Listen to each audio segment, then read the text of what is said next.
국민 앵커 백운기, 정확한 분석, 날카로운 시각. 백운기가 하면 다르다. 여러분 안녕하십니까, 백운기입니다. 윤석열 대통령의 연이틀 공개적으로 반성한다고 하는 말을 들으면서 의아해하고 미심쩍어하는 국민들이 많습니다. 정말 반성하는 걸까? 진짜일까? 왜 국민들이 선뜻 믿지 않을까요? 그동안 보여줬던 행태를 봤을 때 쉽게 바뀌겠나 하는 근본적인 의심이 크기도 하지만 말로는 반성한다 하면서도 아직 달라지는 모습을 보여주지 않기 때문일 겁니다. 윤석열 대통령이 정말로 반성하고 있다면 어떤 모습을 보여줘야 할까요? 대부분 언론은 소통과 인사 쇄신을 해야 한다고 지적합니다. 당장 그동안 하지 않았던 기자회견부터 시작해야 합니다.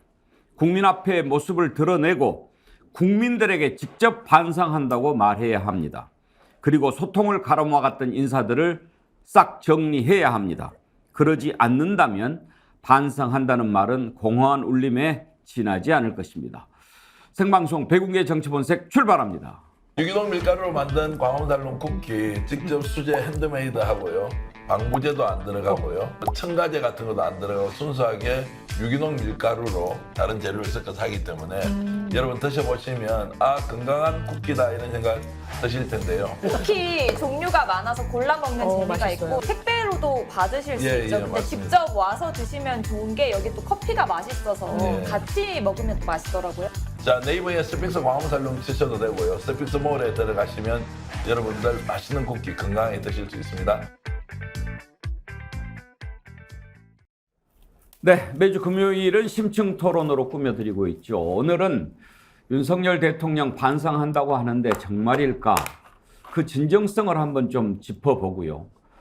윤석열 대통령이 이렇게 하는 이유 뭐라고 보십니까? 사람들이 쉽게 믿지 않는 이유, 총선이 다가오고 있기 때문에 혹시 말로 어떻게 해보려고 하는가 그런 생각하고 있기 때문 아니겠습니까? 그래서 오늘 총선 앞두고 여러 가지 움직임들이 있는데 총선 판도는 또 바뀔까 하는 부분들 한번 짚어보도록 하겠습니다. 토론 함께 하실 네 분 패널 소개하겠습니다. 김종욱 전 청와대 행정관, 이현주 전 국회의원, 안진걸 민생경제연구소 소장, 신인규 정바세 대표 나오셨습니다. 어서 오십시오. 네, 안녕하세요. 이현주 의원님은 글로벌 싱킹 우리 스픽스에서 토요일 날 오후 3시 50분에 네. 위즈덤 스픽스를 통해서 방송하는데 저도 재밌게 봤는데 아, 네. 이번 주 토요일 내일은 네 번째 강의 네, 올라온다고 맞습니다. 하죠? 그리고 주제가 약간 특별 강의 형식으로 해서요. 이스라엘 얘기를 하거든요. 예. 팔레스타인하고. 그러니까 그 전에 배경부터 해서 역사를 쭉 얘기하면서 지금 전망을 얘기하니까요. 좀 들어보시면 예. 네, 제가 뭐 큰 전문가는 아니지만 이스라엘과 하마스 간의 전쟁 참 복잡하게 전개가 되고 있는데 우리 이현주 의원이 진행하는 글로벌 싱킹 들어보시면 왜 이 전쟁이 시작이 됐고 어떻게 흘러갈 것인지 알 수 있는 좋은 기회가 될 것 같습니다. 여러분들 많은 시청 바랍니다. 내일 오후 3시 50분이고요. 그리고 신인규 정당 바로 세우기 대표 매주 토요일 또 평일에도 버스킹을 하죠. 저희가 매주 평일에 1 내지 2회 정도 하는데요. 예. 저희가 오늘은 금요일이고요. 오후 2시에 오늘 제가 홍대 입구역에서 저희가 오늘 거리 버스킹을 준비하고 있습니다. 홍대 입구 9번 출구입니다. 9번 출구. 네. 버스킹 참여하는 사람들이 갈수록 늘어나죠? 뭐 늘어난다기보다는 저희 이제 지나가는 불특정 다수의 시민들을 상대로 저희는 하는데요. 오늘도 저희 단체도 알리지만은 저희가 이제 정치를 어떻게 바꾸겠다라는 방향성과 지향점을 말씀드리고 있거든요. 그래서 시민분들께서 저희에게 덕담도 해주시고 또 여러 가지 질책도 해주시는데 그 마음을 잘 모아서 민심과 더 동행하는 그런 모습 보여드리려고 잘 준비하고 있습니다. 대한민국 정당이 바로 서야 한다고 생각하시는 분들, 정치가 바로 세워져야 한다고 생각하시는 분들 많이 성원해 주십시오. 오늘 토론 들으면서 여러분들 댓글 올려주시면 저희가 소개해드리고 선정해서 디어루시에서 나오는 클렌징 폼 선물하도록 하겠습니다. 생방송 백운기의 정치본색은 여러분이 만들어갑니다. 먼저 윤석열 대통령이 연이틀 공개적으로 반성한다라는 반성을 입에 올리고 있는데요.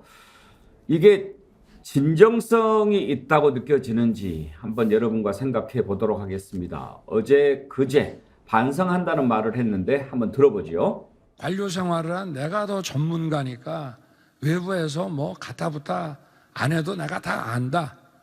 그런 생각을 가져서는 저희가 국민 통합을 하기 어렵습니다. 얼마나 이 정책 집행으로 이어졌는지는 저와 또 우리 내각에서 좀 많이 돌이켜보고 반성도 좀 많이 하겠습니다. 원내 대표께서 이런 걸 추진하다 보면 혹시 선거에 좀 어떤 그 손해를 보지 않겠느냐는 걱정을 또 하시기도 합니다. 우리 당에서도 그런 걱정이 많습니다.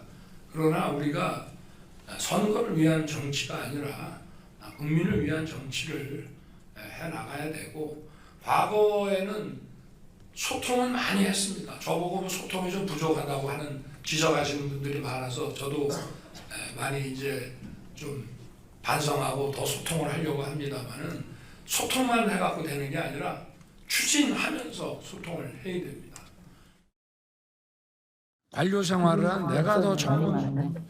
예, 자세히 들어보면 반성한다는 말을 강조하는 것보다는 다른 말에 더 방점이 찍힌 그런 말같이 들리기도 합니다만, 우리 패널들을 생각을 한번 들어보고 싶습니다. 이현주 의원, 네. 윤석열 대통령이 정말로 반성하는 것 같습니까?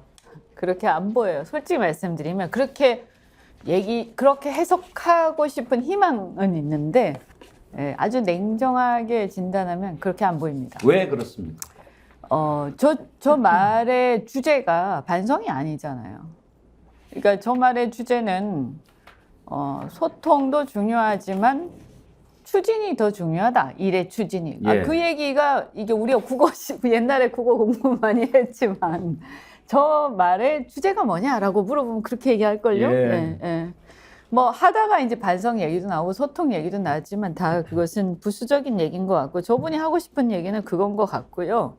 그다음에 저 국민통합의 얘기를 할 때 그 국민통합 저기 아마 국민통합위원회 예. 모여 있을 때 하신 얘기 같은데요. 저는 저것도 이제 사실 뭐 통합한다는데 누가 뭐라고 하겠어요. 좋은 얘기예요. 그렇지만 걱정이 심히 되는 게 국민통합위원회가 역대 말이죠.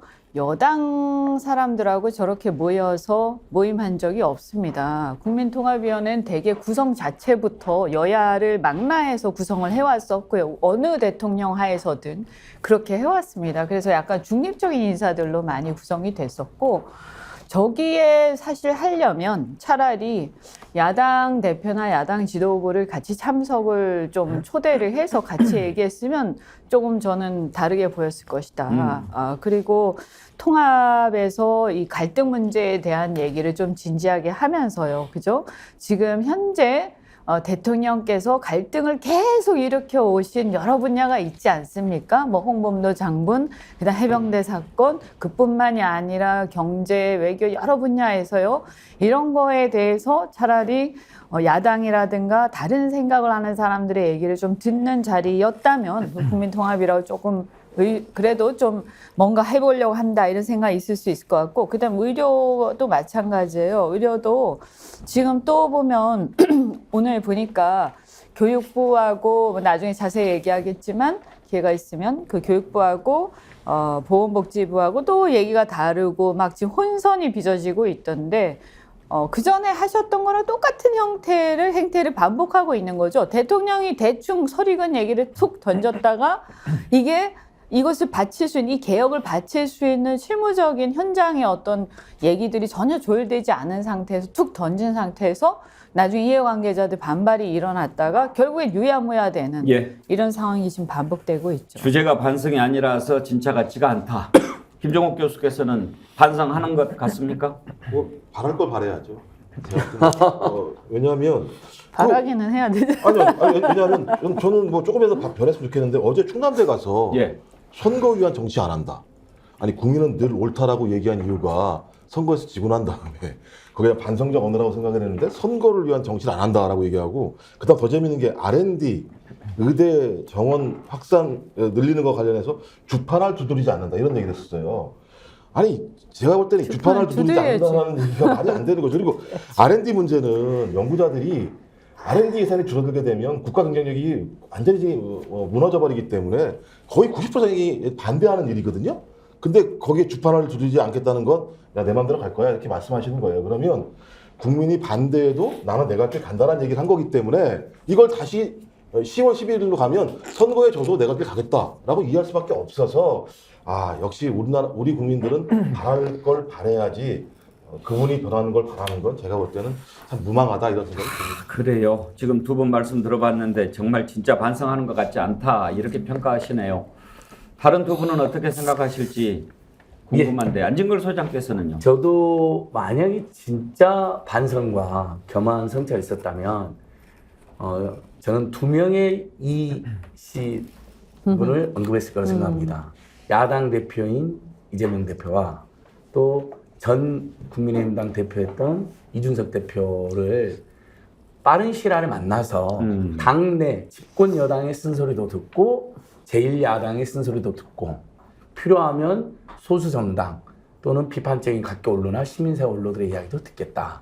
이건 사실 예전에 이명박 박근혜 전 대통령도 그런 하셨고. 시도를 다 하셨고 실제 그렇게 영수회담 때. 미팅을 하신 적도 있습니다. 이현주 의원. 네. 안진걸 소장 얘기할 때 예, 좀 죄송합니다. 들어주세요. 소리가 섞여가지고. 네. 옆에서 잠깐. 절대 공감을 해주셔가지고 예, 제가 공감하는 힘이 났습니다. 공감 예. 능력이 뛰어나신데 예. 소리가 추임새. 섞여. 예. 추임새를 너무 많이 그런데 나가지고. 저기 프로딩을 잘 들어보면 사실은 또 남 탓했잖아요. 관료 탓했잖아요. 관료들이 지금 책상머리에 앉아가지고 니들이 제일 전문가인지 하지 말아라 하고 남을 또 훈계하는 겁니다. 그러니까 본인의 지금 사실 여당 내 평가도 다 윤석열이 변하지 않으면 여당도 같이 죽는다. 대통령이 변하지 않으면 우리가 죽게 생겼다는 게 지금 거의 주류가 되고 확산되고 있는데 끝까지 그런 지적과 비판을 피하고 정말 만나야 될 사람도 안 만나고 도대체 국민통합위원회 김한길 위원장 만나서 최고다고 막 축해 세웠다는데 이게 무슨 지금 현재 반성과 셋이 되면 국민통합에 도움이 되겠습니까? 그리고 저는 그 말씀 하나하나도 굉장히 불편한 게 예전에 대통령이 되면 집권 여당에 대해서 우리 당이라고 표현 안 하죠. 그건 여당 대표가 하는 말이고 여당에서도 뭐 걱정이 있고 의견이 전달이 됐는데 뭐 이렇게 표현하는데 거기서도 우리 당 그러면 지금 국민의힘 당 대표인지 알겠어요. 누가 잘못 들으면 그런 태도부터 바꿔야 된다고 생각합니다. 신인규 변호사 평가는 어떻습니까? 뭐 우선은 윤석열 대통령이 저는 문제 의식과 그 태도 변화 이 두 가지 면에서 저는 반성을 좀 따져봐야 된다고 보는데요. 문제 인식이라고 하면은 과거에 클린턴 대통령이 바보야 문제는 경제야라고 했는데 지금은 바보야 문제는 윤석열이야라고 해야 저는 문제 인식이 제대로 된다고 보고요. 이 태도 변화의 면에서는 우리가 이제 소위 회계라고 하는데 이 회가 한자를 찾아보면 뉘우칠 회자를 쓰고요. 개자는 고칠 개자를 씁니다. 그러니까 쉽게 말해서 뉘우치는 것만으로는 안 되고요. 고치는 데까지 나아가야 그 진정성을 추단할 수 있다 이렇게 보는데요. 말보다는 행동, 그러니까 말이 앞서면 오히려 더 변명을 늘어놓거나 그 진정성은 더 퇴색될 수밖에 없다. 그럼 행동으로 보여줘야 되는데 저는 한 세 가지 면에서 최소 2개 정도는 해야 저는 진정성을 인정하겠습니다. 그게 뭐냐면은 첫 번째는 인사인데요. 인사에서는 전 2명의 한씨를 거론하겠습니다. 첫 번째는 한덕수 총리고요. 두 번째는 한동훈 장관입니다. 이 둘에 대해서 인사 조치가 없이는 저는 진정성을 추단하기 어렵고요. 소통에서도 야당과 소통을 하든지 아니면 국민과의 소통을 위해서 도어 스태핑 내지는 기자회견이라도 하든지 최소한 여당에서라도 쓴소리를 하는 사람들하고라도 대화를 해서 문제를 아셔야 되는데 전혀 지금 자기 편들끼리 얘기하는 걸로는 소통이라고 볼 수가 없다. 그리고 마지막으로 비전과 대안 부분인데요. 지금 정권 잡은 지 1년 6개월이 넘었거든요. 이제 남은 시간이 차기 대선을 빼면은 한 2년도 채 안 남았습니다. 근데 그동안에 지금 연금 노동 교육개혁 이야기만 하고 있는데 교육 내용, 교육 노동 연금 개혁의 방향이 없지 않습니까? 그리고 블루프린트라고 하는 청사진도 없어요. 그러니까 여기에 대해서는 본인이 약속했던 그 그림들, 그 대안들, 비전들 이거를 내놓지 않기 때문에 계속 할 거는 이재명 때리기, 민주당 때리기, 여당 내 쓴소리 때리기밖에 좀 할 게 없다. 그래서 이 압수수색 원툴이라고 하는 그 오명을 벗기 위해서는 정말 내용과 컨텐츠에 지금이라도 집중을 해야 될 것이다. 저 그렇게 생각합니다. 네 분 패널 모두 진정성이 느껴지지 않는다 이렇게 말씀을 해주셨는데 한 분도 정말 반성하는 것 같다고 보지 않아서 윤석열 대통령 좀 당황할 것 같습니다. 그런데요, 누군가는 좀 우리 시청자님들도 정말 반성하는 것 같다고 얘기하시는 분이 거의 없습니다. 올라오는 글을 보면은요, 21도 한라사님, 저게 반성하는 사람 태도입니까? 화이트 머스크님, 유체화법. 한명희님, 모든 게 진정성이 보이지 않습니다. 김피터팬이 필요해님, 동해가 마르는 게 더 빠를 듯요. 이은주님, 이제 와서 지지율 폭락하니까, 선거 폭망하니까 때를 놓친 것도 모자라 진정성 휘발입니다. 너무 많은데 몇 분만 더 소개하겠습니다. 홍기영님, 지나가는 소가 웃을 것 같습니다. 지나가는 소가 없어서 안타깝지만요. 이명식님, 입으로 반성 늦었다. 조호동님, 반성을 기대하기에는 너무 이전에 한 일들이 너무 아닌 것 같습니다. 행복님, 절대로 안 변합니다. 이렇게 안 믿나요? 왜 안 믿습니까? 저는 만약에 반성한다면, 지금 반성한다는 표현을 두 군데서 했는데요. 하나는 국민통합위원회에서 했는데 그 반성도 어제 장성철 소장이 지적했던 대로 내가 잘못했다 이런 반성이라기보다는 국민통합위원회에서 몇 가지 정책들을 내걸었는데 그런 것을 잘못 실천한 것, 제대로 실천 못한 것 반성한다, 이렇게 해석을 하는 것이 전후관계상 맞다라고 하는 거고요. 두 번째 반성은 생명과 지역을 살리는 필수 의료혁신 전략회의에서 한 발언인데, 여기에서 나온 반성이라는 말도 반성보다는 추진 쪽에 더 방점이 찍혀 있는 발언이었기 때문에 정말 저게 제대로 반성하는 사람의 태도인가, 이렇게 의문을 갖는 겁니다. 그래서 그런 지적을 하는 분들이 많습니다. 반성하려면 국민 앞에 나와서 반성해라, 국민들이 직접 듣는 자리에서 반성해라, 이렇게 얘기합니다. 국민의힘의 천하람 위원장도 그런 얘기를 하더군요. 한번 들어보겠습니다. 윤 대통령 김기현 지도부와 어제도 만나고 오늘도 만났습니다. 그래서 국민은 늘 언제나 옳다, 이런 얘기도 했고요. 저와 내각이 돌이켜보고 반성하겠다, 이런 발언도 나왔는데 어떻게 들으셨습니까? 우리 당 지도부나 아니면 뭐 국민통합위원회 앞에서 할 게 아니라 제대로 국민들 앞에 기자회견을 해서 말씀하시는 게 좋을 것 같습니다. 그리고 좀 지금까지 있었던 부분들 중에서 반성하거나 좀 바로 잡아야 될 것들을 구체적으로 언급하시면서 이런 말씀을 해야 조금 더 와닿을 것 같고요. 특히 또 이번 당 지도부의 만남은 사실은 김기현 대표 체제가 연장되는 거에 대해서 힘을 실어주기 위한 목적이다라는 해석들이 많이 나오지 않습니까? 네. 네, 그런 만남의 자리에서 뭐 우리가 좀 더 잘해야 된다라는 얘기는 아무래도 조금 임팩트가 떨어지는 것 아니냐. 네. 오히려 실제로는 안정을 강조하시면서 이제 좀 표현만 변화를 말씀하신 게 아니냐 하는 생각도 듭니다. 천하람 위원장도 저게 제대로 반성하는 건가 의문을 갖는 거죠, 신은기 대표? 예, 그렇습니다. 뭐 아무래도 저도 아까 한 3가지 정도 측면에서 말보다는 행동으로 변해야 그 진정성을 인정받을 수 있다라고 말씀을 드렸는데요. 이것이 참 선거 패배, 그 17.15%라고 하는 이 수도권에서 완전한 참패를 당하고 나서도 이렇게 정신을 차리지 못하고 문제 인식조차, 그 주소 설정부터 틀려버리는 것은 저는 매우 이거는 참 좀 한심하다, 저렇게 볼 수밖에 없고요. 그래서 이런 잘못된 문제의 진단 속에서는 저는 지금 뭐 혁신위원장 이런 이야기들도 나오고 있는데, 그 누가 온다고 한들 문제의 본질이라고 하는 윤석열 대통령의 태도 변화, 그 여당과 정부의 그 대통령실과의 건강한 관계 설정, 이것이 빼앗지고 나서는 그 무엇을 해도 저는 될 수가 없다, 저 그렇게 생각합니다.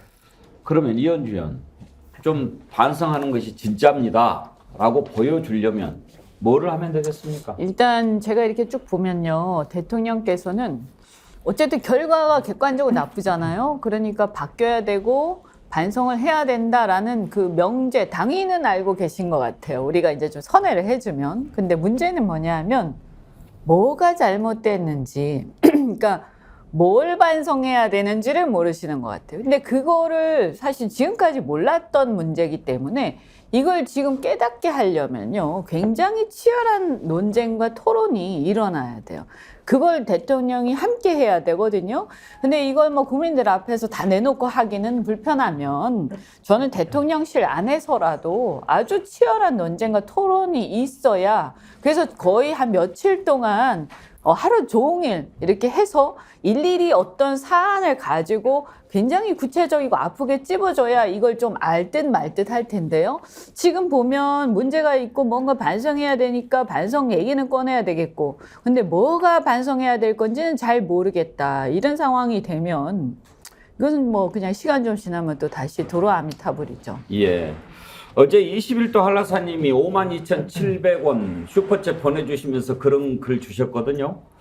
52,700원이 527 의미가 있는 숫자였는데, 대통령 된 지 527일 만에 국민이 옳다고 하다니 기가 막힐 뿐입니다. 그런 의미를 담아서 주시면서, 먼저 12구 참사 1주기니까 유가족부터 만나라, 거기부터 시작하라, 이렇게 얘기하셨는데, 아싸님은요 이런 걸 주셨어요.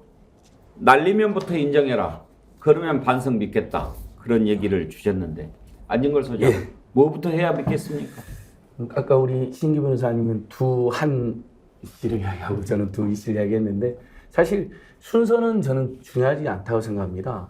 야당 대표든 이준석 대표든 이씨를 한 번 더 추가했다면 우리 이현주 전 의원님 같은 분도 만나가지고 요즘 방송에서 쓴소리 많이 하던데 내가 진짜 들어왔다. 그러면 사실 그런 만남 자체가 굉장히 화제가 되고 감동이 되지 않겠습니까? 그러니까 저는 야당 대표든 당내 쓴소리를 해오신 분이든, 그다음에 방금 우리 한라산 선생님처럼 정말 가장 이 시대 지금 시점에서 우리 국민들 중에 가장 고통받는 분들이 누구냐? 저도 이태원 참사 유가족들하고 오송 참사 유가족분들이라고 생각합니다. 그분들부터 만나는 것도 정말 큰 의미가 있습니다. 근데 그렇게 철진한 이념 타령을 막 하다가 갑자기 이념 논쟁은 옳지 않다라고 이야기하는데, 본인이 말도 안 되는 이념 논쟁을 막 이야기하고 국민들을 공산 전체 주세를 몰고 홍범도 장군을 빨갱이로 몰아서 막 철거라고 이런 난리가 있었는데, 거기에 대해서는 한마디도 반성도 없이 갑자기 뭔가 남들이 그걸 잘못한 것처럼 이야기하는 태도에서 아마 이제 여기 모인 팬들도 우리 시청자들께서도 전혀 그 진정성 못 느끼는 것 같아요. 근데 정말 진정성 있는 변화가 대통령 자신과 내일 대통령실 안팎에 있다면 가장 고통받는 사람도 만나라. 예. 고물가, 고유가, 고환율, 고금리, 고부채에 시달리는 국민들의 대책부터 내놓고 그런 회의부터 해라. 그걸 열심히 정책 대안을 제시하고 이슈 파이팅을 하는 분도 있습니다. 어제도 국회 앞에 갔더니 서민들, 청년단체들이 정말 금리, 고금리 때문에 죽겠다고 시위를 하는 걸 제가 봤거든요. 그런 이슈부터 챙기면 변화의 진정성이 일부라도 인정되겠죠. 임성수님은요, 야당 대표 앞에 진정으로 무릎을 꿇고 미안하다고 사과를 한다면 믿겠어요. 전광명님, 마이크 잡고 얘기할 때 노래방 마이크 폼 좀 잡지 말고 두 손으로 잡고 겸손한 모습을 보여주세요. 박성진님, 반성은 이렇게 해야지. 제가 잘못했습니다. 정말 죄송합니다. 두 번 다시는 이렇게 하지 않겠습니다. 뭐 이 정도는 되고 행동으로 보여줘야죠. 한 번도 반성을 안 해봤으니 매일 A4 용지 10장씩 반성문 제출하면 좀 생각해 보겠습니다.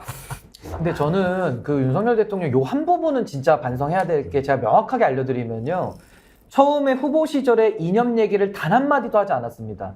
이념이 뭔지도 모르고 그냥 대선을 치렀거든요. 그때는 실용이 중요하다, 이념이 반맥이 중요하다, 이런 식으로 얘기를 했고, 이준석 대표랑 같이 변화된 시대를 상징하면서 대선을 치렀습니다. 근데 갑자기 1년이 지나니까 최근에 와서는 저도 매우 당황했던 것이 이념이 가장 중요하다. 그러면서 거기서 반국가 세력이 나오거든요. 저는 반국가 세력, 반공 이념 가지고 계시면 제가 존중은 해드리겠는데, 이념이 다시 중요하다고 했습니다. 제일 중요하다 했는데, 최근에 선거 지고 나서는 국민이 옳다, 윤 대통령은 이념 논쟁 멈추고 또 민생이다, 이렇게 얘기하거든요. 그러니까 도대체 윤석열 대통령은 민생이 중요한 겁니까? 이념이 중요한 겁니까? 말을 지금 세 번째 바꾸거든요. 그러니까 전 여기에 대해서부터 먼저 말 바꾸기에 대한 사과가 돼야 그 이념 논쟁은 그 다음에 들어갈 수 있다. 저는 그렇게 생각합니다. 근데 김지혁 교수는 뭐부터 바꿔야 된다고 보세요? 저는 어제 말씀드렸었는데, 이제 이태원 참사 유가족들을 만나는 게, 그러니까 국민을 만나셔야 된다고 생각이 드는데, 전 이제 이건 좀 심한 고문 같아요. 대통령이 바뀌어야 된다 얘기하는 건 국민들한테 진짜 희망 고문하는 거다. 왜냐하면 국민통합이 행사한 게 어딥니까? 영빈관입니다. 소위 청와대 이전과 관련해서 윤석열 대통령이 독주독선하는 사람이구나라고 국민들이 명확히 안 게 청와대를 용산으로 이전하는 과정이었는데 본인이 반성하는 장소가 영빈관에서 반성을 하고 있어요. 저는 이해가 안 돼요. 참모들이랑 어떻게 여기서 반성하겠습니까? 딴 데 가자고 얘기해야 될 것 같고 또 하나는 반성도 직접 한 게 아니잖아요. 김은혜 홍보수석이 했지 않습니까? 작년이 기억나요. 바이든 날리며 김은혜 홍보수석이 이 얘기했거든요. 그러니까 대통령은 앞에 나설 생각이 없어요. 본인이 오류가 있다는 걸 인정할 생각이 별로 없는 리더십을 가지고 있는 상황이어서 전 어떻게 하면 변할까라고 얘기하기보다는 어떻게 하면 빨리 끌어내릴까를 고민하는 게 훨씬 더 상식적이겠다는 생각이 많이 들어서 국민들한테 더 이상 희망 고문을 하지 않았으면 좋겠다 이런 생각이 듭니다. 근데 웬만한 행사 지금 청와대에서 다 하지요. 예. 그렇죠. 영빈관에서 많이 하고 있죠. 그러면 국민한테 돌려주겠다고 했는데 대통령이 청와대 가서 행사하면 국민들이 거기 가서 이렇게 구경할 수 있나요? 차단하지 않나요? 네, 차단하죠. 다 통제하죠. 다 통제. 그럼 잠만 안 자는 건데 그게 무슨 의미가 있나요? 근데 제일 큰 의미는 용산 이전할 때 도어 스태핑이었죠. 국민과 상시 소통하겠다라고 하면서 구중궁궐에 갇히지 않고 국민 속으로 들어가겠다 이러면서 옮겼거든요. 매우 무리하게 추진을 했는데요. 지금 옮기고 나서 국민들과 완전히 단절되지 않았습니까? 이건 청와대에 있을 때보다 더 단절이 됐기 때문에 여기서 우리가 배울 수 있는 것은 장소가 중요한 게 아니다. 윤석열 대통령은 결국 국민들 앞에 거짓말하신 거예요. 그러니까 거짓말한 거에 대해서 전 사과를 해야 된다. 국민들은 사과를 추궁해야죠. 그러니까 그 영빈관을 지금 엄청 자주 사용해가지고 이러려면 뭐하러 옮겼나라는 게 보수 언론에서도 지적이 나오고 청와대 앞 상권, 용산 앞 상권 다 오히려 죽었다라는 보도도 분석도 나오고요. 그다음에 저는 정말 윤석열 정권이 무리한다고 생각하는 게 1조 원 안팎의 돈을 들여서 이전해가지고 연쇄적으로 국방부까지 타격을 가한 다음에 지금 청와대 앞에서 그래도 우리는 국민들이 그동안 집회 시위는 자유롭게 했거든요. 바로 100m 이내까지는 안 됐어도. 근데 용산 집무실 앞도로, 국방부 그 도로 이태원 길, 거기를 집회 시위를 금지할 수 있는 곳으로 시행령을 일방적으로 또 개정을 했습니다. 그러니까 예전에 청와대를 돌려드리겠다, 국민들하고 더 가까이 가겠다 용산을 옮겼는데 예산은 예산대로 다 쓰고 실제로 지금 청와대 영빈관 거의 뭐 매일처럼 행사를 한다는 것처럼 언론 보도 나오고 거기에 용산 집무실 앞도로는 아예 집회 시위 금지, 일방적으로 금지하는 곳으로 선포를 해버렸거든요. 이러면 용산을 옮긴 의미는 도스태핑까지 지금 없앴기 때문에 완전히 아무 의미가 남지 않고 예산 탕진과 오히려 더 구중궁궐로 들어갔다. 국민들이 집회 시, 여러분 우리 미국 뉴스나 드라마, 영화 보면 백악관 앞에 그 담벼락 앞에서 사람들 얼마나 많이 집회를 합니까? 미국 수정헌법 1조도 표현의 자유라고 해서 전 세계 법이나 인권 공부하는 사람들이 제일 중시하는 조항인데 우리 이제 대통령 집무실 앞에서 집회도 시도할 수 없는 세상이 되어버렸어요. 얼마 전에 시행령 개정해서 일방적으로 경찰이 금지하게 해놔버렸습니다. 김은혜 홍보수석이 반성하는 그 장면을 보면요. 굉장히 모르겠어요. 그냥 그렇게 느끼는 건지 모르겠는데 반성하는 거라기보다 그 톤이 굉장히 자신만만합니다. 그래서 아마 사람들이 좋은 얘기를 별로 안 했을 것 같은데 저는 비서실에서요. 각오를 하고 대통령하고 끝장 토론을 해야 된다고 생각해요. 그분들도 아예 못 알아들으시면 또 모르겠는데 근데 왜냐하면 이분들 어차피 이 상태에서 대통령 보좌 해봐야 계속 나중에 정치 계속하기 힘드실 겁니다. 그러니까 각오를 하고 끝장 토론을 해서 왜냐하면 그걸 뭐 어디 국민들하고 그냥 대중들하고 토론할 리는 없으니까 근데 뭐 본인 자체가 이게 정확하게 뭐가 문제인지를 아셔야 그 다음에 얘기가 되는 거거든요. 그리고 또 하나는 이제 이념을 자꾸 강조를 하고 또 하다가 이제는 또 민생 얘기하고 하는데 이분은 이념 공부가 제대로 안 돼 있는 바람에요. 이념과 민생 그다음에 실용 이런 것들이 배척되는 서로 반대되는 내용이라고 잘못 이해를 하고 계셔서 더 큰 문제예요. 그래서 역사 그 홍범도 장군이 이전할 때 보면 역사 공부를 제대로 하면요. 그 이전 문제가 이념적 잣대 자체가 본인이 잘못 판단해서 그런 상황이 나오는 거거든요.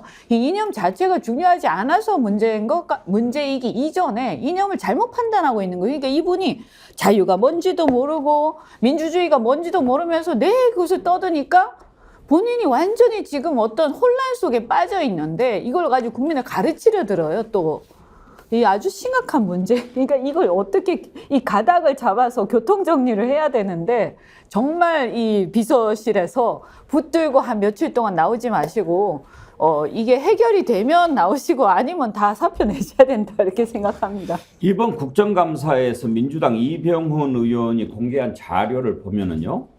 지난해 12월부터 올해 8월까지 대통령이 청와대 영빈관을 사용한 날이 110일이었어요. 근데 110일도 엄청나게 많은 건데 왜 110일이냐? 더 많이 쓸 수도 있는데 외국을 많이 나가서 그래요.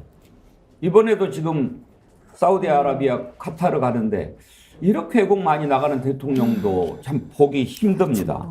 그러니까 외국에 간 날짜 빼고 국내 체류한 게 236일이었어요. 그 중에서 110일이니까 이틀에 한 번꼴로 영빈관을 사용하는 겁니다. 그런데 김종욱 교수, 지금 대통령실이 그러면 청와대가 아니고 용산이잖아요. 청와대가 대통령실이 아니잖아요. 청와대는 국민한테 돌려준다고 그랬잖아요. 그랬는데 계속 영빈관을 사용하면 개인 거라는 얘기처럼 들리잖아요. 사유화 아닙니까? 사유화죠. 뭐 말씀하신 것처럼. 근데 제가 볼 때는 갈 데가 없는 거죠. 내가 신라호텔 가서 할 수도 없는 거고 영빈관밖에 없는 건데 또 다른 거 뭐 짓자고 얘기하면 국민들이 또 뭐 욕을 할 테니까 야 또 지어? 또 만들려고 그래? 그러니까 고육지책이라는 생각이 드는데 그러니까 제가 볼 때는 국민 생각을 안 해서 이런 일이 벌어지는 거예요. 이 대통령이라는 사람이 국민을 생각한다면 전 적어도 영빈관 사용할 수 있다고 생각해요. 그럼 국민한테 미리 말씀을 드려야죠. 죄송합니다. 제가 청와대를 국민에게 돌려드린다고 말씀을 드렸는데 매번 돈 쓰면서 신라호텔을 갈 수 없으니 영빈관을 가는 거에 대해서 좀 이해를 해주십시오라고 얘기하면 국민들이 그래 뭐 나란 일 하는데 이럴 수 있다는 생각이 드는데 전혀 그런 얘기 하지 않고 그냥 자기 마음대로 사용하고 해외도 마찬가지인데요. 해외도 자기 마음대로 나가잖아요. 예산 또 예를 들면 또 뭐 증액해가지고 제가 볼 때는 거의 1,000억 정도 될 것 같아요. 증액을 하니까. 제가 볼 때 92억 더하면은 1,000억 되겠더라고요. 1,000억 되는 게 싫어서 92억은 뺐는지 모르겠습니다만 또 해외 나가서 일을 잘하시면 또 상관없어요. 근데 요번에 나가셨는데 지금 그 걱정되는 게 뭐냐면 야 하마스랑 성전을 선언하시는 게 아닐까 생각이 들어서 이 하마스 잘못 건드리면 저희가 예를 들면 테러의 대상이 될 수도 분명히 있거든요. 그래서 나가도 걱정, 들어와서 일을 해도 걱정. 아, 이거 어떻게 하죠? 이거? 지난번에 또 이란 건드렸잖아요. 네. 그렇죠. 이란 건드렸죠. 아니 근데 제가 이렇게 보니까 대통령께서는요 아주 기본적인 일머리가 없으신 것 같아요. 이 아주 심각합니다. 제가 만약에 그냥 일반 민간 회사에서 저런 분이 계시면요 같이 일 안 하겠어요. 왜냐하면 지금 보면 영빈관도 마찬가지고요. 용산에 옮길 때 이런 행사들이 필요할 것이다. 그리고 행사를 할 장소가 필요할 것이다. 이런 것들이 다 예상되는 거 아닙니까? 근데 그때 뭐냐면 시간을 두고 모든 문제를 점검을 다 해가지고 옮겼으면 괜찮았을 거예요. 근데 급조하면서 막 나는 뭐 며칠도 들어가서 살기 싫다. 이런 식으로 하니까 이게 막 떠밀려서 하다시피 하다 보니까 이 졸속 공사가 된 거거든요. 이것만 그래 모든 게 다 그래. 지금요 대통령이 무슨 개혁한다고 막 떠들고 그래서 막 이 카르텔이다 하면서 전선 형성하고 때려잡기 하고 한 노동개혁 뭐 그다음에 무슨 뭐 사교육 뭐 이것저것 많이 있었잖아요. 그죠? 그런데 지금 저는 의료개혁도 비슷하게 진행되고 있는 것 같은데요. 의사 정원 문제도. 이런 문제가요 하나도 제대로 된 게 하나도 없어요. 그냥 이거라도 제대로 하든가 그러면. 근데 이런 것도 불쑥 던져놓고 그 다음에 그냥 이게 현장에서 작동이 안 돼요. 그러니까 이 아까 영빈관도 그렇게 된 거예요. 모든 걸 지금 사고만 치고 있어요. 건드리는 것마다 사고 치고 있어요.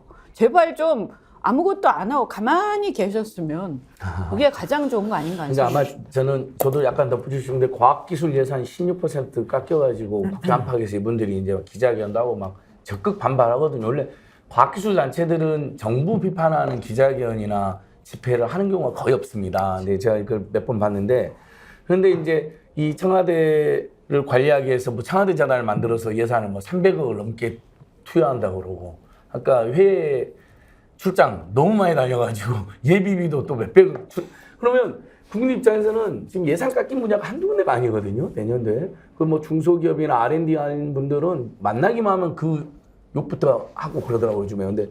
그런데 정말 아까 말한 것처럼 청와대 옮기는데 1조 원 안팎이 들어간 데다가 또 무슨 청와대 재단을 만들어서 또 300억을 쓴데 보니까 영빈관은 이틀에 한 번 꼴을 쓴다. 도저히 납득이 안 되는 거죠. 아까 이제 이현주 의원님 말씀하신 뭐 며칠도 안 들었다가 아니라 제가 생각을 찾아보니까 단 하루도 청와대 있지 않겠다. 아, 하루도. 예. 그렇게 왜 갑자기 그런 극단적이고 강경한 표현들이 나와가지고 아니 조금 계시다가 정말 국민차갑이나 준비 잘해서 국방부에도 전혀 타격 없이 보수 정부답게 안정적으로 품격 있게 얼마든지 옮길 수 있는 그러니까 그 모든 것에 무속 비리 비선세력이 개입한 거 아니냐라는 지적이 나올 수밖에 없는 거예요. 왜냐하면 이해가 안 되니까. 그러니까 당최 바뀌는 모습은 보여주지 않으면서 반성한다는 말을 하니 국민들이 제대로 안 믿는 거지요. 이렇게 외국 여행을 많이 가는데 대제님 국민 세금으로 부부가 세계 일주하는 듯 국민은 높은 물가로 죽을 지경인데 휴일이님 중동 전쟁통에 왜 하필 이 시점에 가는지 모르겠네요. 또 아싸님 출국은 환영 입국은 금지. 근데 이렇게 외국 많이 나가는 것이 전례가 있나요, 김종욱 교수님? 없습니다. 그러니까 제가 볼 때 나가 있는 게 편한가 봐요. 대통령 입장에서는. 왜냐하면 안에 들어오면 지지율 맨날 30%대 박스권에 갇혀 있지. 자기 하고 싶지 않은 일을 맨날 하라고 하지. 나가 있으면 외교부가요. 프로토콜 비깁니다. 의전이. 가면 그냥 진짜 제왕 같은 예를 들면 의전을 받기 때문에 항상 행복하고 자기만을 위해 모든 게 존재하는 거예요. 외유를 나가게 되면. 외국에 나가면은 예를 들어서 다른 나라는 국왕들이 올 때 국왕급으로 의전을 해줄 거 아닙니까? 네. 그렇죠. 국왕인 거죠, 뭐. 그렇죠. 그러니까 이제 밖에 나가면 아주 마음이 편하고 안에 들어오면 그냥 가시방석에 앉아 있는 것 같고 그러니 이 사실을 외교부가 잘할 거예요. 그러면 맨날 보고를 올릴 겁니다. 이제 나가시죠? 이런 게 있는데 나가시죠? 계속 보고를 할 거예요. 그러면 대통령실에서도 그래 나가 계셔라 이렇게 날 거라 생각이 드는데 문제는 진짜 우리나라는 외교가 중요합니다. 우리나라가 실제적으로 당장 가진 게 없기 때문에 내부적으로 R&D를 통해서 소위 이 어떤 많은 연구 자원들을 통해서 어떤 국가 경쟁력을 만드는 게 하나고 또 주변 국가의 외교를 잘해서 우리의 어떤 국력을 높일 수 있는 방식을 통해서 미래 비전들을 만들어내야 되는데 제가 볼 때는 R&D 예산 깎죠. 또 해외 나가서 계속 리스크를 만들어내는 대통령이죠. 그러니까 피곤한 건 누구냐? 국민이 피곤해질 수밖에 없는 상황이에요. 근데 제가 볼 때는 그럼에도 불구하고 그냥 해외 나가 계시는 게 낫겠다는 생각이 들기도 해요.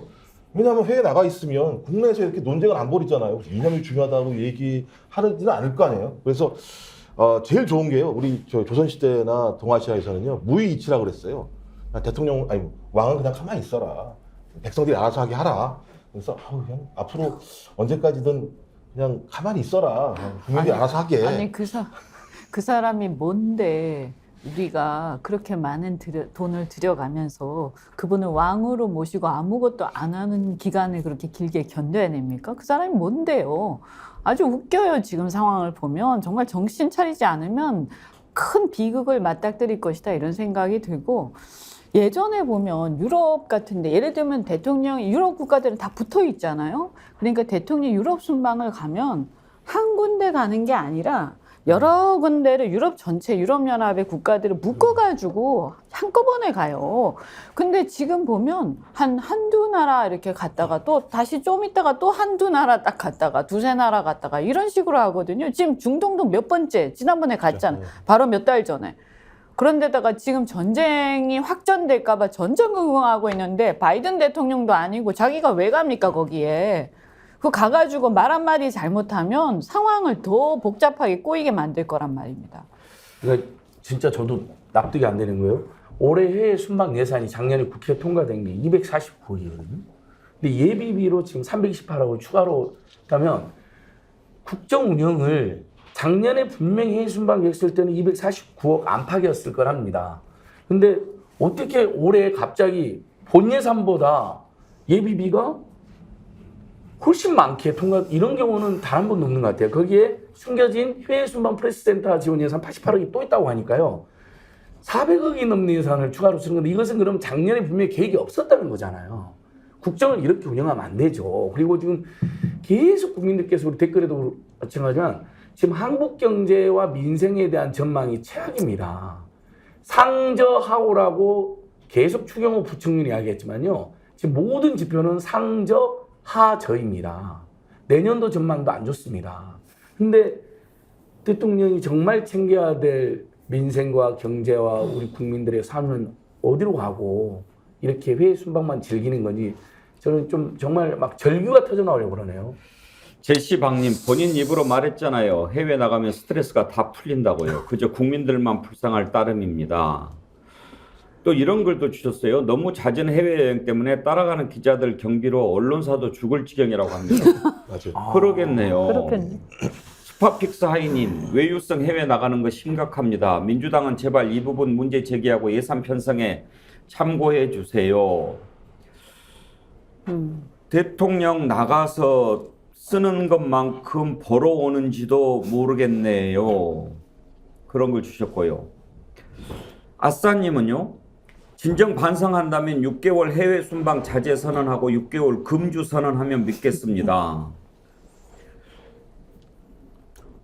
해외 순방 좋은데요.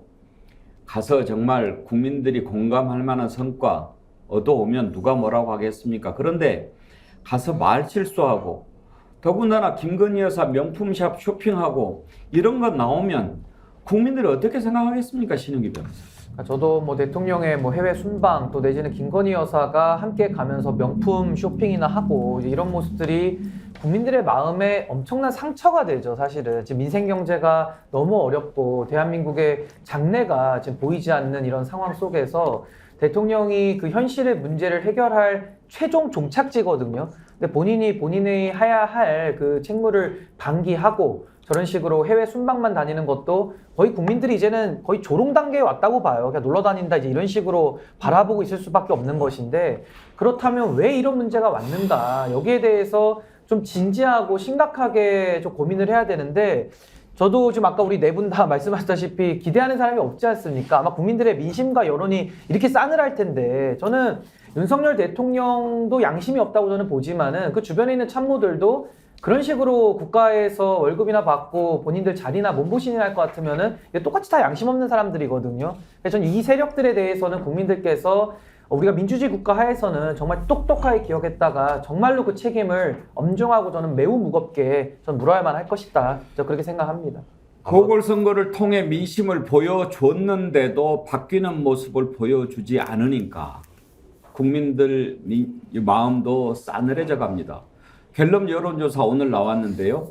윤석열 대통령 지지율이 6개월 만에 최저로 떨어졌습니다. 30%, 부정평가는 61%. 6개월 만에 이렇게 최고 부정치, 최저 긍정치가 나왔습니다. 부정평가가 61, 긍정이 30, 2배가 더 많은 겁니다. 갤럽 여론조사는 여론조사 심의위원회 참고하시면 내용을 다 보실 수 있는데요. 왜 이렇게 부정평가가 높게 나타났습니까? 가장 큰 이유가 경제, 민생, 물가입니다. 그리고 독단적, 일방적이 10%, 소통 미흡이 9%, 전반적으로 잘못한다 이런 것도 있고요. 그러니까 국민들이 보기에 아니 내가 민심을 그렇게 보여줬는데 어떤 민심을 보여준 겁니까? 뭐 쓸데없는 그런 얘기 하지 말고 이념이니 뭐 반국가 세력이니 공산 전체주의니 이해하기 힘든 자유연대 이런 거 말고 물가가 얼마나 지금 심각합니까? 국민들이 얼마나 힘들어합니까? 이런 것을 좀 들여다보고 고민하는 모습을 보여달라. 그런 게 지금 나오는 거 아닙니까?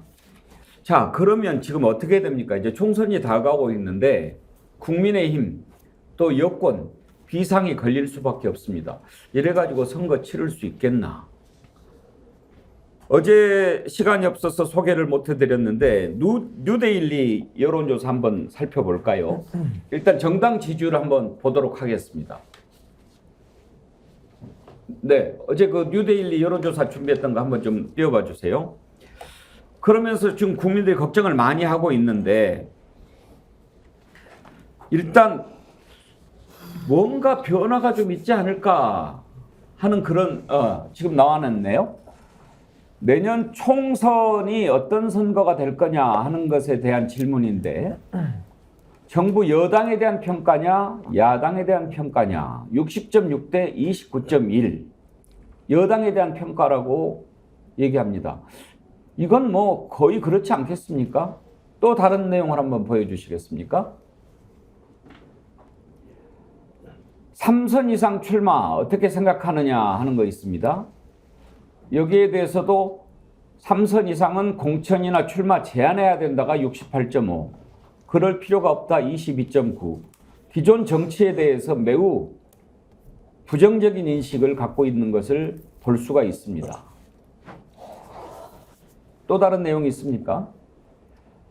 강서구청장 보궐선거는 어떻게 평가합니까? 정부와 국민의힘에 대한 견제를 보여준 선거다라는 평가가 43.4, 그리고 민주당 우세의 지역적 특성을 보여준 게다라는 게 23.0. 이렇게 지금 이번 선거도 역시 국민들이 정부 여당을 심판한 거라고 하는 인식을 보여주는 거고요. 이런 질문도 했어요. 조국 전 장관, 한동훈 법무부 장관 출마 관심이 많은데 조국 전 장관 출마에 대해서는 어떻게 생각합니까? 반대한다가 찬성한다보다 더 높게 나왔고요. 한동훈 법무부 장관에 대해서는 역시 한동훈 법무부 장관도 출마 반대한다가 58, 찬성한다가 32.3. 그러니까 지금 이 여론조사, 뉴데일리 여론조사를 보면 국민들이 기존 정치인에 대해서 매우 불신을 갖고 있고 또 3선 이상 정치인에 대해서도 마찬가지지만 논란이 많았던 사람들 또 좀 곤란하다. 뭔가 좀 새로운 정치 세력이 있어야 되겠다. 그런 생각을 갖고 있는 것을 알 수가 있습니다. 여러분들도 그런 생각하지 않습니까? 대통령을 비롯해서 정부 여당 그리고 또 무기력하게 보이는 야당 이대로는 좀 안 되고 뭔가 새로운 정치가 있어야 되지 않느냐 그런 건데요. 지금 나오는 것은 국민의힘 내부에서 이준석 전 대표와 유승민 전 의원을 중심으로 한 신당 얘기인데 그것 말고 더 새로운 정치 세력에 대한 갈망이 있는 것 같습니다. 일단은 신당과 관련해서 유승민 전 의원이 했던 얘기를 한번 좀 들어볼까요? 어제 신당에 대한 모든 가능성 열어놓고 있다라고 하는 얘기는 들어봤고 지금 이런 상황에서 윤석열 신당 얘기도 나옵니다. 그러니까 뭔가 여러 가지 복잡하니까 윤석열 대통령이 아예 신당을 만들어서 독자 세력을 꾸릴 가능성도 있다라고 하는데 여러분은 어떻게 생각하십니까? 유승민 전 의원의 얘기를 먼저 들어보시죠. 뜬금없이 갑자기 윤석열 신당 이야기가 나오는데 이게 말이 되는 얘기라고 보십니까? 말도 안 되는 얘기죠. 왜 말이 안 되느냐 하면요. 착각을 하는 게 2003년 말 2004년 초에 어떤 일이 있었냐면 노무현 대통령이 열린우리당을 만들어가지고 근데 그때 노무현 대통령의 지지도가 사실 굉장히 낮았습니다. 근데 열린우리당이 2004년 17대 총선에 왜 152석이라는 성공을 했느냐. 그거는 당시에 탄핵 역풍 때문입니다. 근데 지금 그런 게 있습니까? 그렇지 않지 않습니까? 대통령이 신당을 만든다는 거는 대통령의 지지도만 가지고 신당을 무조건 해보겠다는 건데 그거 지금 성공할 수가 없고 너무나 국민들 보시기에 지지도도 낮고 민심이 떠난 대통령이 무슨 신당을 만든다? 그게 어떻게 성공할 수 있겠습니까? 근데 뭐 대통령께서 과거에 보니까 뭐 자기는 민주당보다 뭐 국민의힘을 더 싫어한다 그러고 말 안 들으면 당을 뽀개버리겠다. 이거 뭐 신당 만드는 게 당을 뽀개버리는 모르겠는데 그거는 이 전공법이 아니죠. 정상적인 방법이 아니죠. 그런데 이현주 의원은 왜 윤석열 신당 얘기가 나온다고 생각하십니까? 아마 이제 제가 볼 때는 두 가지 가능성이 있는데요. 뭐 설마 그러랴 하지만 설마 그럴 때가 너무 많았기 때문에 대통령께서는 이번 보궐선거의 책임이 자신이 아니라 당에 있다고 보는 거죠. 당이 너무 형편없고 인기가 없기 때문에 자신은 굉장히 인기가 있고 잘 될 수가 있는데 그전 대통령 선거도 몰락한 당을 자기가 구제해 준 거고요. 그 다음에 지금도 사실은 이제는 자기가 근데 당에 완전히 들어가는 바람에 이 여기에 매몰이 돼서 이게 지금 자신의 어떤 힘을 발휘하는데 한계가 있다. 그래서 윤석열 신당을 만들면 이제 그리고 당하고 절연을 해버리면 당을 버려버리면 그리고 이제 자기가 봤을 때 자신의 시각에서 유능한 사람들하고 같이 손을 모아서 힘을 모아서 가면 성공할 수 있다 하는 이런 이제 제가 볼 때 착각인데요. 뭐 그런 과정에서 혹시라도 약간 여당 성향의 3당이라든가 뭐 최근에 신당 나온 것 중에 저는 그렇게 보이는 데들이 있거든요. 아니면 뭐 민주당 내부에 혹시 자신하고 좀 가까운 사람 이런 사람들하고 좀 손잡아서 완전히 중도 성향으로 이동해야 되겠다. 포장을 해야 되겠다. 이렇게 생각할 수 있고요. 전략적으로. 그다음 또 하나는 뭐냐면 이런 가능성도 있을 것 같아요. 만약 연말까지 갔는데 전혀 당 지지율도 안 오르고 이것보다 더 나빠졌어. 그래서 국민의힘이 도저히 회생 불가한 상황이 됐다. 이대로는 총선을 치러도 영남에서 PK라든가 수도권, 강남도 힘들다. 이렇게 되면요. 아마 제 생각에는 특단의 대책이 있지 않고서는 안 되고 그럼 그 특단의 대책이 뭐냐 하면 대통령에 대해서 탈당을 권유하는 거죠. 그래서 정말 지금보다 훨씬 더 나빠진다. 그래서 지지율이 20% 초반에 계속 머무르고 이런 상황이 오면 저는 그럴 거라고 봅니다. 아무리 그동안에 추정하고 했었어도 추정한 사람 극소수를 빼고는 이제 전부 다 출마할 사람들이 한마디씩 할 거기 때문에 탈당해야 되는 상황이 올 가능성이 있고요. 그렇게 됐을 경우에 그냥 탈당할 수는 없지 않습니까? 자존심이 있지. 그러니까 그러면 선도적으로 선제적으로 자신이 그냥 먼저 신당 그런 조짐이 보이면 자신이 먼저 신당 창당한다 이러면서 이 국면을 전환하려고 시도할 가능성이 있죠. 그러면서 뭐 100석 이런 게 아니라 그게 비록 몇십 석이라 하더라도 영남을 중심으로 해서 자신이 어떤 윤석열 당을 만들어서 가면 자기 호위무사들이 자기를 보호해 줄 것이다. 혹시 이런 착각을 또 할지 모르겠는데 제가 볼 때는 저는 나가시면 좋겠어요. 솔직히 말씀드리면 그냥 나가시면 모든 문제가 해결되는데 그래도 한 어떤 고리는 풀리는 것 같고요. 지금 만약 정말 그렇게 생각하신다면 차라리 나가시는 게 맞다. 그리고 영남에서 저는 아주 확신하는데 영남에서 그러면 남아있는 국민의힘이 혁신해서 새로 뭔가 가기를 바라지 윤석열 신당으로 민심 절대로 안 갑니다. 신은기 변호사는 윤석열 신당 가능성을 어떻게 보십니까? 우선은 저는 아까 그 그래프를 여러 가지를 보여주셨는데 저는 저게 지금 한국 정치의 현 주소 아닙니까? 예. 매우 절망적이고 저 안에서 저는 희망을 발견하기가 어렵고요. 더 심각한 것은 저 양당의 기득권 독점 상태가 경쟁을 저해하고 정치가 경쟁하지 않아요. 국민들한테 더 잘해서 표를 받으려고 해야 되는데 그냥 가만히 있고 욕만 좀 덜 먹으면 승리를 쟁취하는 굉장히 지금 이상한 상태가 돼 있거든요. 저는 이것이 지금 고착화된다는 거에서 문제를 읽고 있고요. 저는 무엇보다도 윤석열 대통령이 뭐 신당 얘기를 하는데 이거 선무당이 사람 잡는 거거든요. 윤석열 대통령이 법률 전문가인데도 법도 잘 지금 모르는 것 같고 이균용 대법원장 후보자도 법 잘 모른다고 하지 않습니까? 그래서 뭐 이분이 법률 정도 조금 아는 거지 정치에 대해서는 완전히 모른다고 저는 보는데요. 이현주 의원님 말씀대로 대통령이 과연 나갈까? 저는 안 나간다고 봅니다. 이용화로 들어왔고 안 되면 이걸 뽀개버리겠다고 하시는 분이 그걸 왜 나가겠습니까? 안 되면 못 먹으면 판 뒤집어 엎는 거거든요. 그럼 이분은 저는 윤석열 대통령을 이제 김한길 위원장 움직이고 있기 때문에 저는 냉정하게 김한길 위원장이 뒤에서 작업을 하는 무언가 모르는 저는 어용식의 여당 성향의 저는 신당이 하나 나올 거라고 봅니다. 그러니까 중도를 지향한다고 하고 새로운 사람들로 바꾸겠지만 전 뒤에서는 김한길, 그 윤석열 대통령이 저는 좌우하는 새로운 형태의 신당이 나와서 지금 기존의 TK는 당에서 공천 학살로 다 정리해서 무능하니까 정리해서 그 보수 성향은 국민의힘으로 담고요. 한 80석 정도 되겠죠. 그리고 중도에 있는 곳은 한 50석 정도는 이제 새로운 어용신당으로 해가지고 뭐 지금 나와 있는 당들 많지 않습니까? 그 중에서 경쟁력이 떨어지는 당들은 또 협상해가지고 한두 자리 주겠다 이러면 또 넘어갈 가능성도 있거든요. 과거에 그렇게 해왔기 때문에 그렇습니다. 그러면 한 130석 정도 할 수 있겠다 이런 계산이 나오거든요. 그래서 이것을 집토끼, 산토끼 분리전략이라고 제가 부르는데 이 분리전략을 쓸 가능성이 저는 매우 농후하다. 왜?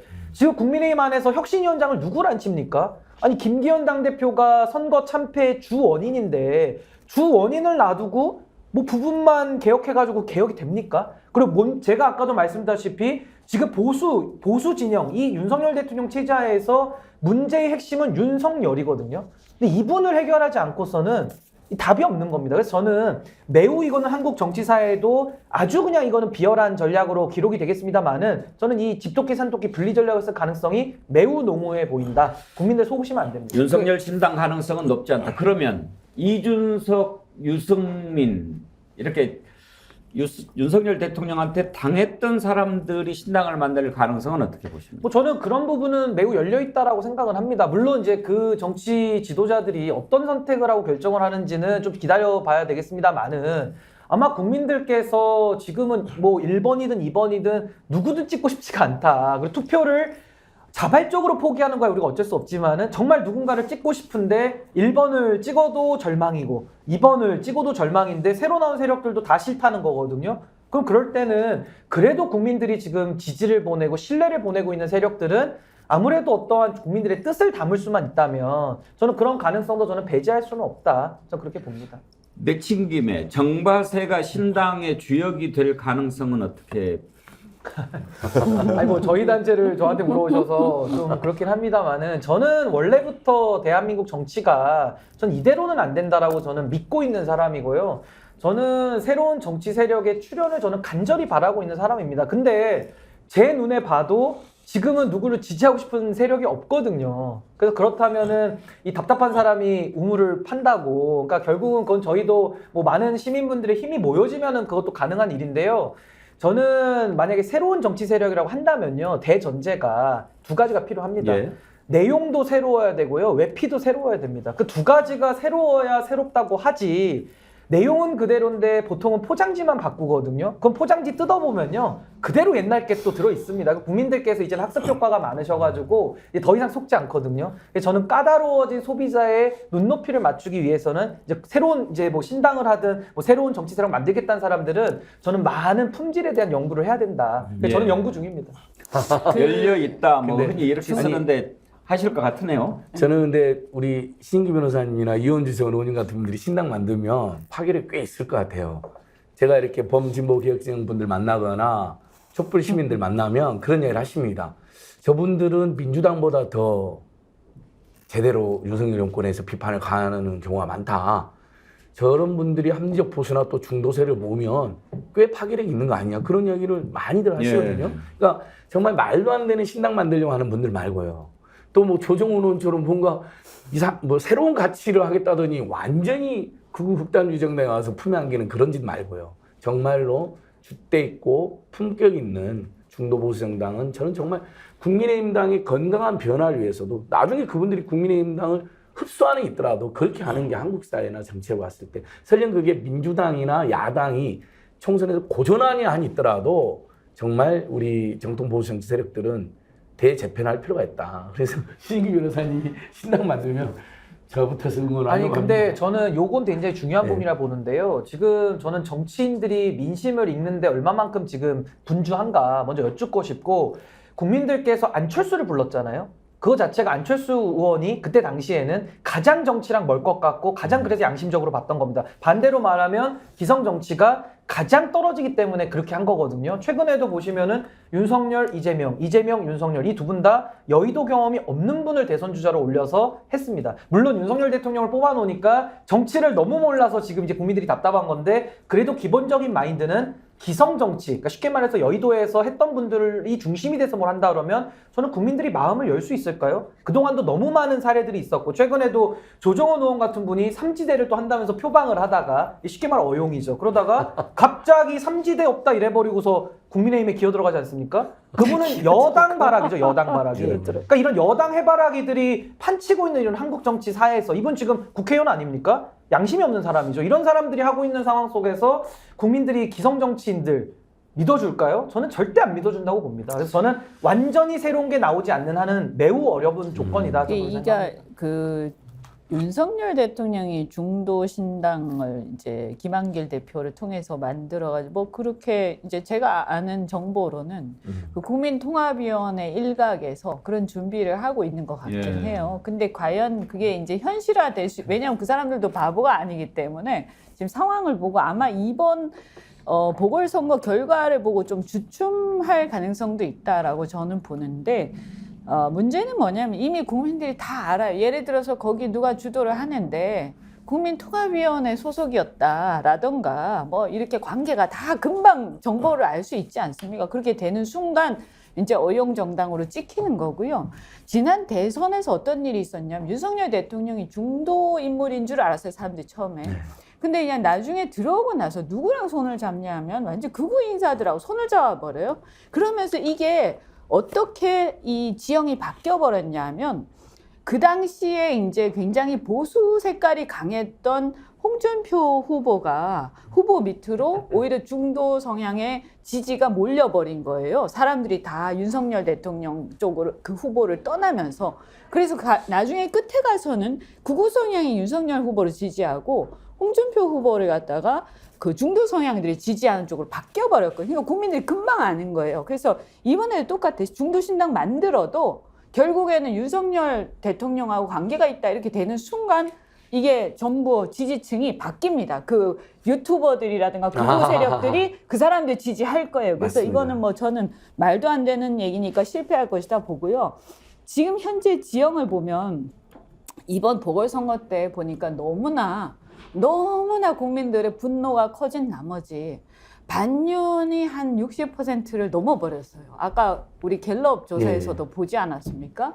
그러면서 내년 총선이 제가 볼 때는 심판 선거의 성격이 굉장히 확고해져 버렸기 때문에 문제는 이제 어떤 신당들이 나오더라도 이것이 반윤 연합이라든가 이런 식의 어떤 이런 어떤 카테고리가 돼야지 이거 애매하게 이것도 저것도 아닌 이제 뭐 옛날에 안철수가 하듯이 뭐 나는 양쪽이 다 싫다 뭐 이런 난 이것도 저것도 아니다 이런 식의 그걸 하게 되면 지금 민심은 강력한 심판을 바라기 때문에 이 공간이 굉장히 줄어들고 있다. 그래서 저는 이 신당 문제나 새로운 정치 문제를 지금 이번에 확 꽃을 피우면 좋은데 지금 돌아가는 상황을 보면 일단은 그럼 우리가 생각하는 이상적인 신당이 나와서 성공하기에는 굉장히 이제 좁아지고 있는 게 이제 현실이에요. 제가 볼 때는. 김정욱 교수 전망도 들어볼까요? 뭐 제가 볼 때는 화장을 좀 고치려고 하는 것 같아요. 제 느낌에는 이제 국민들은 심성을 바꾸라고 얘기하는데 화장을 고치려고 하는 것 같은데 화장을 고치는 작업은 이미 보궐선거 이전에 시작된 것 같고요. 왜냐하면 김한길 국민통합위원장이 조선일보랑 인터뷰를 통해서 내가 윤석열 대통령을 자주 만나고 있다라고 얘기를 했고요. 자주 만난다는 얘기를 부시할 필요가 없거든요. 그것도 조선일보를 통해서 그거는 내가 뭔가 작업을 하고 있다는 사실들을 조선일보를 통해서 쭉 알린 거죠. 근데 선거가 지고 난 다음에 국민통합위의 회의가 열렸는데 오른쪽에 김기현, 왼쪽에 김한길 있다는 것. 제가 또 상징적으로 김한길 위원장을 통해서 화장을 고치겠다라는 얘기를 공개적으로 했다는 생각이 드는 것이고요.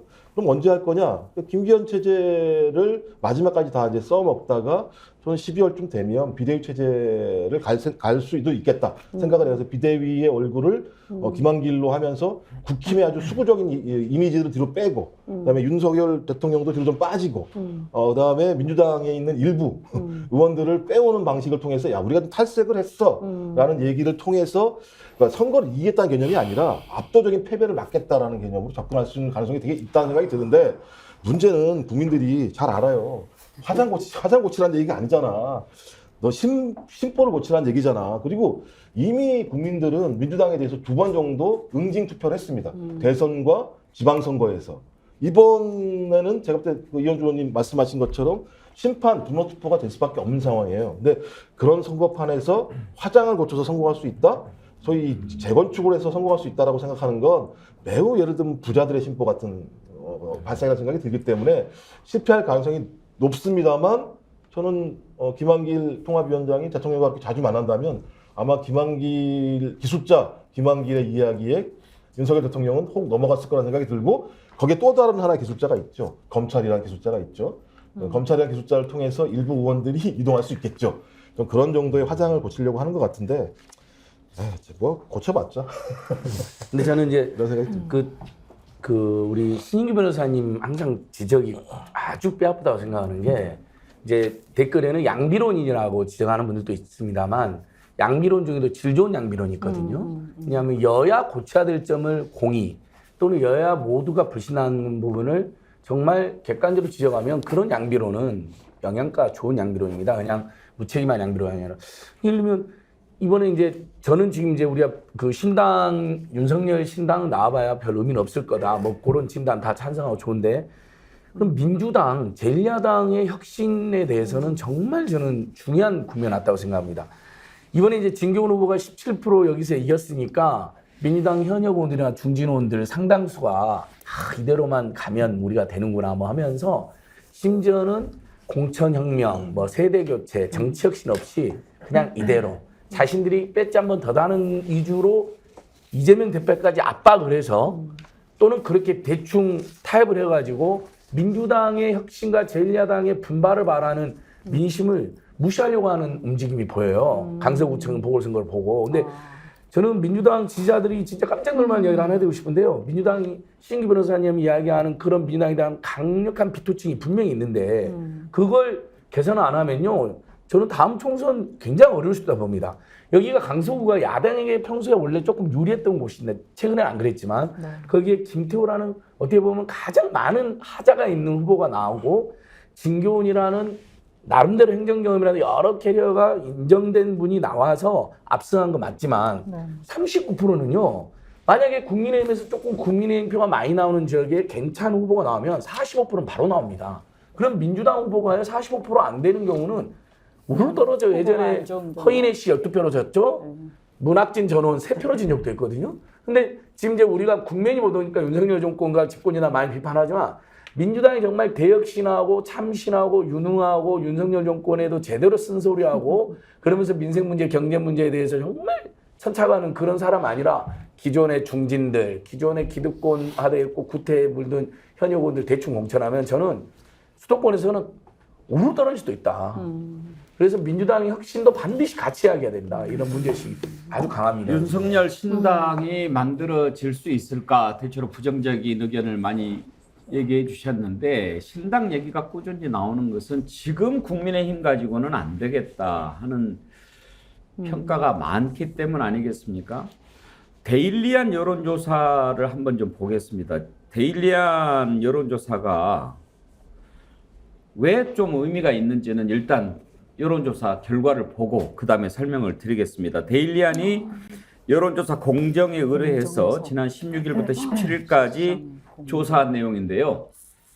부정평가 역시 60%를 넘었습니다. 갤럽과 비슷하죠.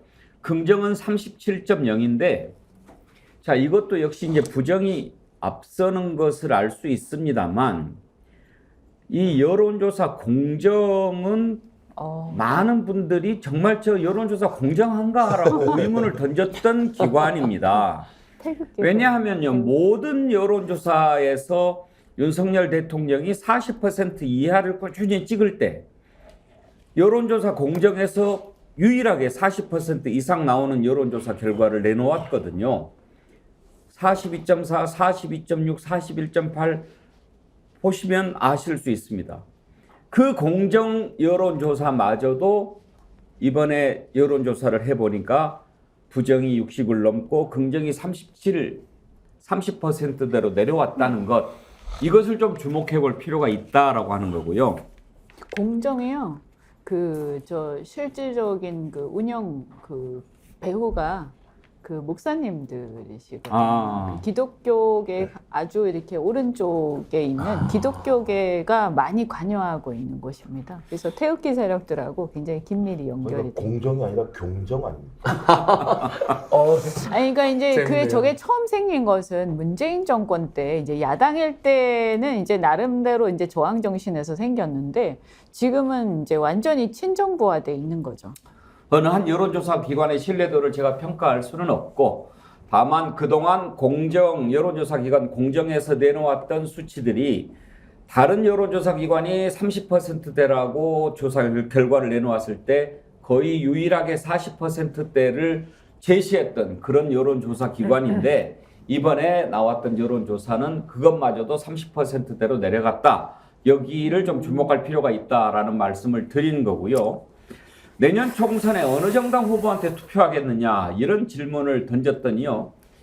더불어민주당이 45%, 국민의힘이 34.1%로 나왔습니다. 잘 모르겠다도 있고 없음도 있고 그렇지만 민주당이 45, 국민의힘이 34.1 이렇게 두 자릿수로 차이가 나는 이런 상황에서 국민의힘이 비상이 걸릴 수밖에 없는 거죠. 그래서 윤석열 신당 얘기가 나오는 거고 이주석 신당 얘기가 나오는 건데 구체적으로 정말 이게 가능할까, 펼쳐진다면 어떻게 펼쳐질까 하는 것 한번 좀 짚어보도록 하겠습니다.